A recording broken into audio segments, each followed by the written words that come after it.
everybody, this is Tracy here with another edition of A View from Tracy's Point.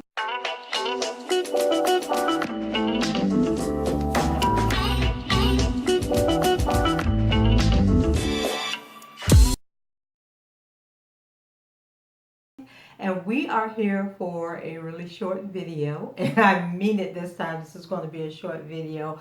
I realize that if I take 2 or 3 days off from doing these videos, it gets harder and harder for me to get back into the groove. So I am forcing myself to do this video because, it's like every day becomes a longer and longer stretch, and I don't want to fall into that rut. I hope everything has been going good for you guys. I think I told you in one of my last videos that I had been doing a lot of work on my house, and so I was putting down a wood floor in my living room. And then last Tuesday, my daughter and my grandbaby came to town, and her husband, and we did a baby dedication on Sunday. And then my sister also came in from the Washington, D.C. area. So that was really the reason I wasn't doing any videos, because I've been busy with company, getting the dedication and dinner, all set up and taken care of. And then plus working on this floor in my house. And so I think it's been, oh my God, like almost 2 weeks since I did a video, maybe. So anyway, I'm back, and I just found a couple of things that I want to talk about. One is Gloria Allred.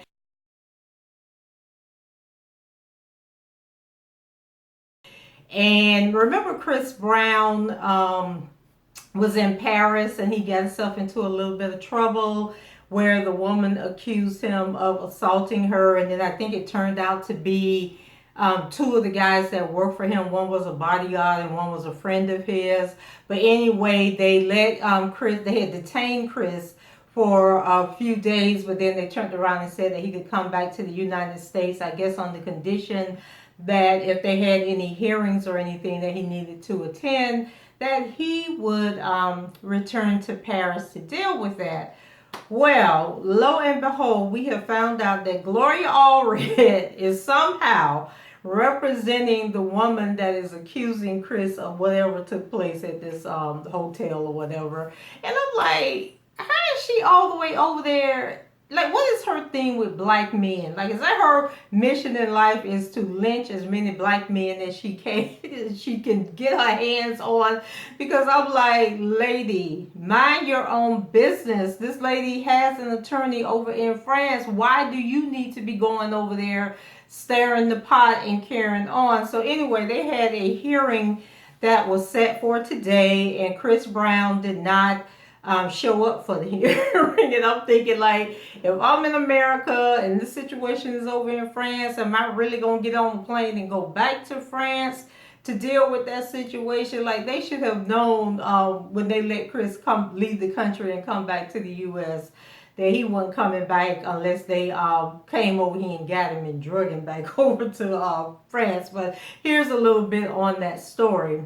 And so this is coming from the Washington Post. So it says that lawyers have issued very different takes on a formal meeting in Paris that was supposed to take place Tuesday between an alleged victim and American singer, songwriter Chris Brown.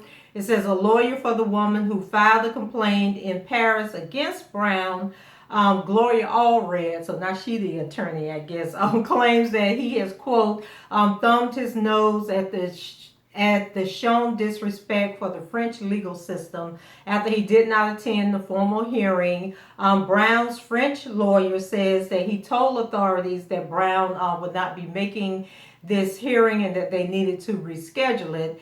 And so the attorney, the French attorney for the lady who's accusing Chris, also came forward. So I think that he is a little testy that Gloria is over there, because he also came forward and said he didn't see what the big deal was, that Chris was not obligated to come to this hearing. They would have liked him to come, and this is just going to further drag things out, but there was no legal obligation for him to come.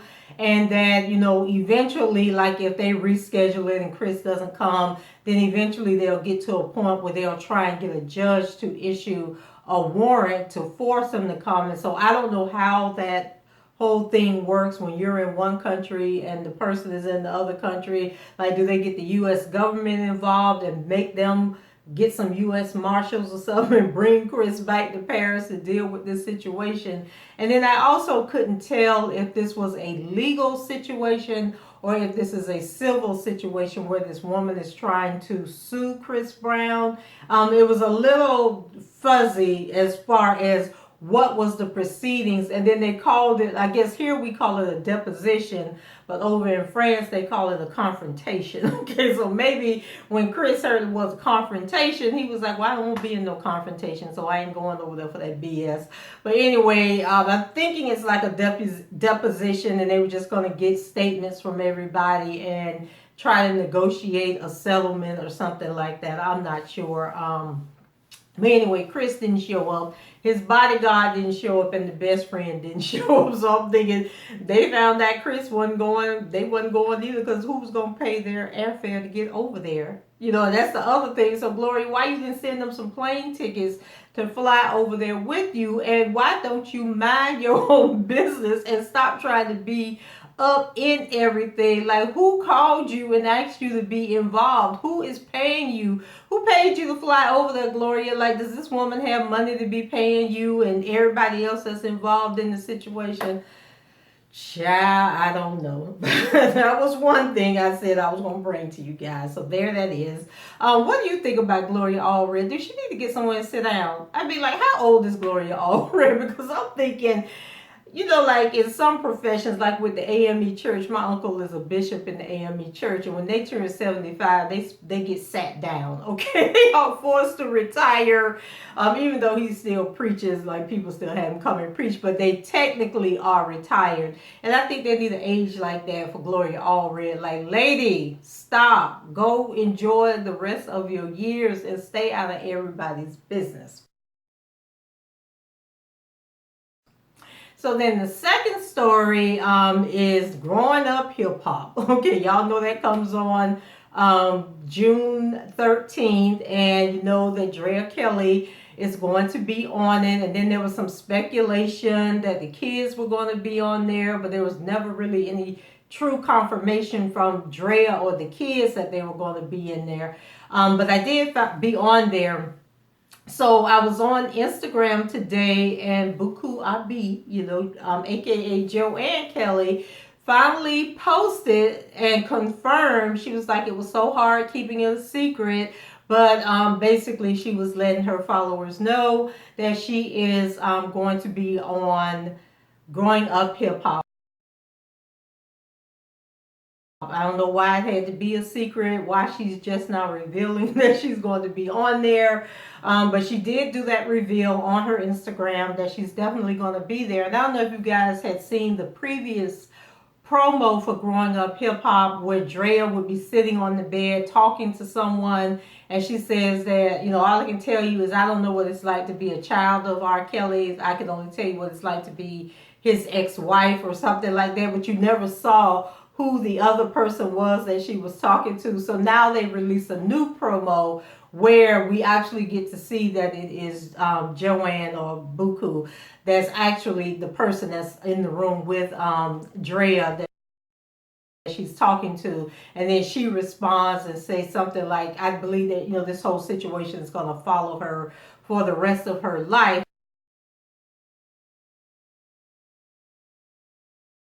But I found an article from The Blast back from March 22nd, I think it is, around the time that they released that Drea was going to be on Growing Up Hip Hop.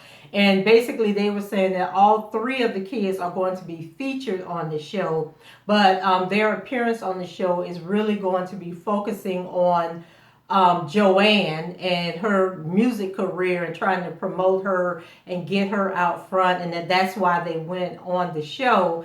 And so I don't know how much traction they think they're going to get for her singing career on Growing Up Hip Hop, because nobody watches that stupid show. And I think on IMDb or BD or whichever one it is, they have like a 2-star rating. Like, that show is so horrible.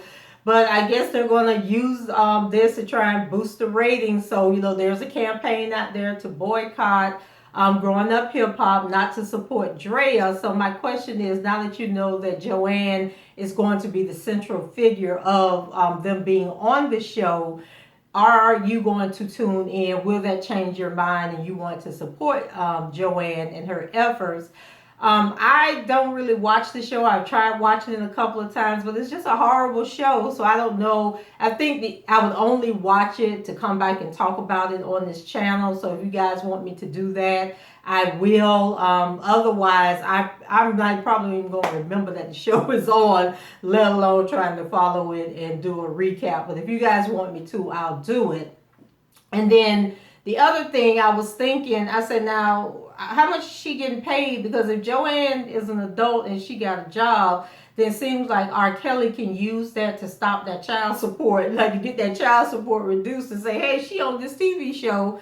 And yeah, I don't need to pay her no more. And I definitely don't need to be paying her no college tuition. And do any of you listen to Joann's music? She has a couple of songs that I've listened to that I think are really, really nice songs.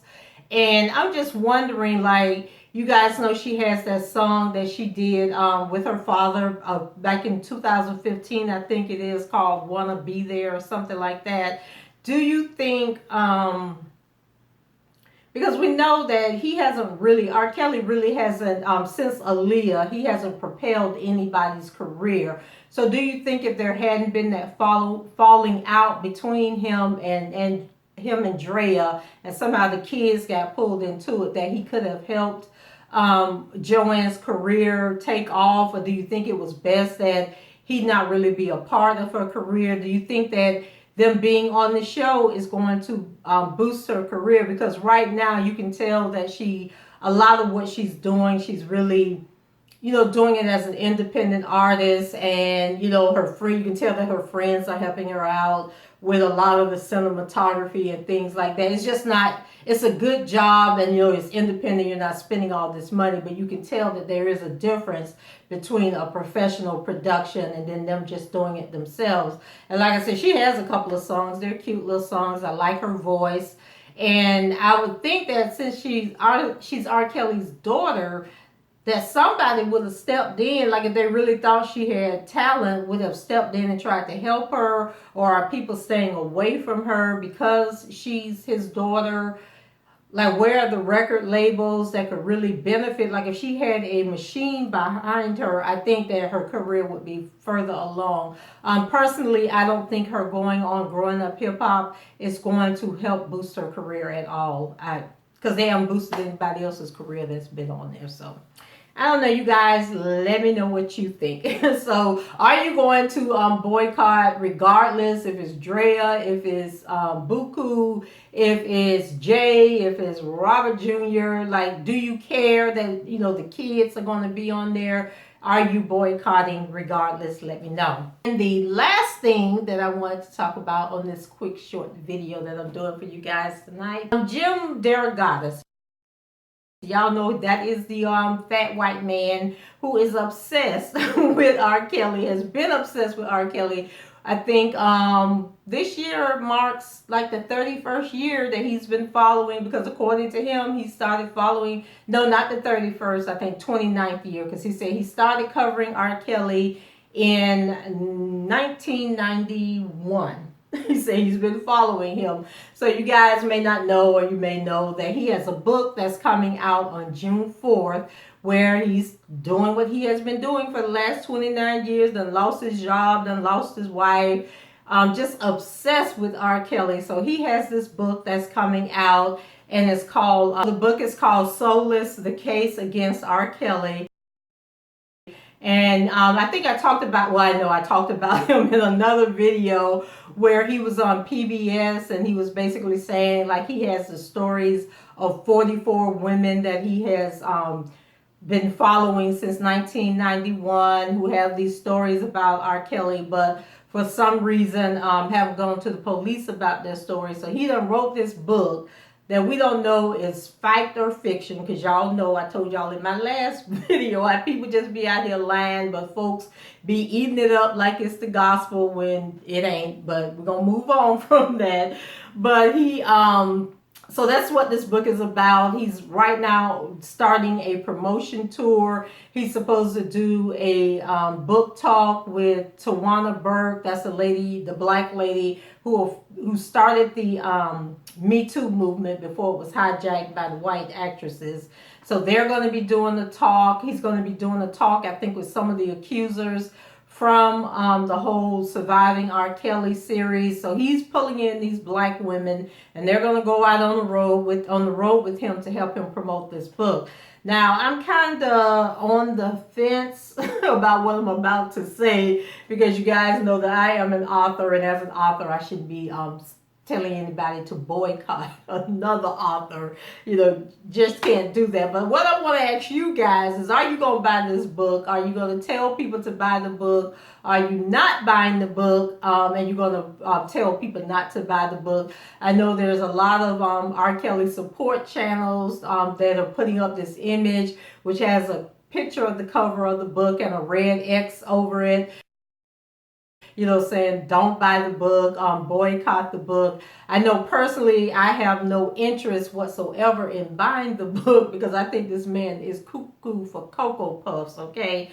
Because who is so obsessed with somebody that they devote their entire life to covering this person? Like, it's like his life's mission is to get R. Kelly locked up. Like, and then I guess he can say that he was a part of this movement. Maybe that's his claim to fame, is that he wants to go down in history as the person that helped brought R. Kelly down.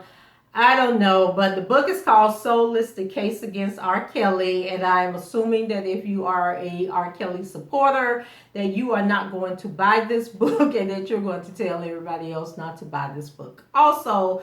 And I, for one, can tell you I ain't buying the damn book, okay? I don't even want to read it, don't want to come back and talk about it.